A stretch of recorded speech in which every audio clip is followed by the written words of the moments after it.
sannan ga wani fa'ida, wannan mujarrab ne.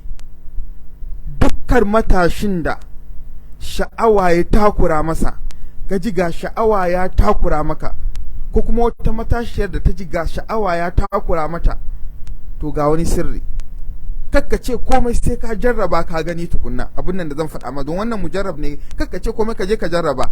Idan ka ji sha'awa ya takura maka ko kika ji sha'awa ya takura miki, tashi ka je ka samu ruwa, ka sa a hannunka, sai ka shaƙa a hancinka, ka shaƙa da ƙarfi ya shiga haccan hancinka, ka ji sa har ƙwaƙwalwarka, ka shaƙa haka so 3. kakka ce komai sai ka je ka jarraba. Insha Allah ka shaƙa wannan ruwan so 3 a hancinka ya shiga haccin ciki, wallahi zaka ga wannan sha'awar ya kyale ka rabu da wannan waswasi na shedan. Kakka ce komai, ka je ka jarraba tukun ka gani, daga baya ka zo ka yi ta'aliki, ka jarraba. In Allah yadda zaka gani sha'awar din ya kyale ka.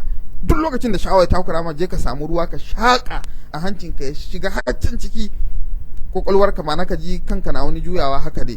Dama manzon Allah ce yayin da zamu yi alwala mu dinga yin haka, ma'ana kuskure ne yayin da muke alwala mu dinga shaƙa ruwa sama sama, ana so ka shaƙa tun ciki.